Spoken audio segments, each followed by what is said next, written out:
And welcome out on our organic garden out here in Channel 3. In fact, we're in the back 40 here, and I want to show off a couple trees that are growing out here. There's a fig tree right over there that's called a brown turkey. It does very well. We kind of cut him back severely this winter. He's kind of getting overgrown a little bit. Deep watering that guy right now. And then, of course, our Santa Ana apple. We've got some other apples out here. They got to cross-pollinate with another type of apple called Einsheimer. We're going to get a good apple crop this year. Both do very well out here in the desert Southwest. Now, along with those trees, you got to have a lot of flowers. We actually attract a lot of different types of insects into our garden, creating that biodiversity that's so important out here in the desert Southwest. Some of those flowers you might want to try this time of year are some of those marigolds. Now, marigolds are a funny type flower. They are tough to transplant like this. So you might be better off like we've done right over here, Bobby. You can see right over there, there's some marigolds that are grown up from seed right around our roses right there. Why do we actually grow these types of plants? Well, we talked about that biodiversity. These are beneficial insects like our lacewings, our trichogramma, our Incarsa formosa right here.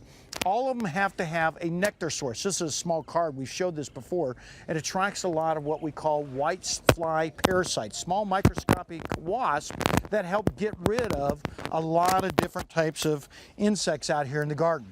Now, some other types of plants you might want to try if you've got a shade garden like we do. Cape plumbago, Society garlic, both of them work out fantastic, and they love shade, especially during our warmer seasons. Osteosperm, another one that does very well. It's a ground cover, holds up very well out here in the desert Southwest. Fairly drought tolerant, but it loves some afternoon shade, early morning sun.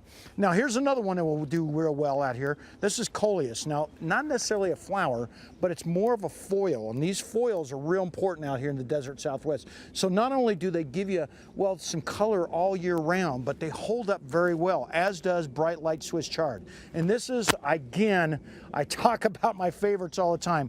This is one that will go for years. In fact, I talked to someone the other day, and they've got some that have lasted up to 8 years in their garden.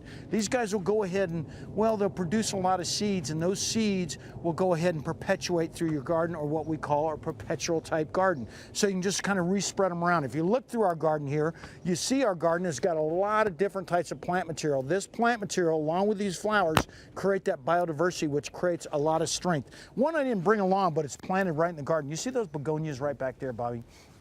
These are one that does very well, again, in shaded type situations, but does very well out here in the desert Southwest. And it adds a little bit of flavor to that vanilla ice cream. You can actually eat a lot of the different types of flowers. Now, some other types of flowers you might want to try that do especially well in the full sun. Here's some pentas right here. And pentas are one that does a very nice job in growing up fairly tall. You can get these guys to grow about a foot to foot and a half tall, and they'll do very well in our desert Southwest. Now, so of course, there's a lot of things you need to do, but to keep those flowers really doing well, just go ahead and utilize a little bit of extreme juice, a little bit of liquid seaweed, and you can be on your way towards a great looking garden, especially during the summertime. Kylie, what's going on with the traffic, girl? Good morning, Dave. You know what? Whenever I have a place, I want you to come over and help me in my garden. Right now, though, I don't have any plants inside the 600 square foot apartment.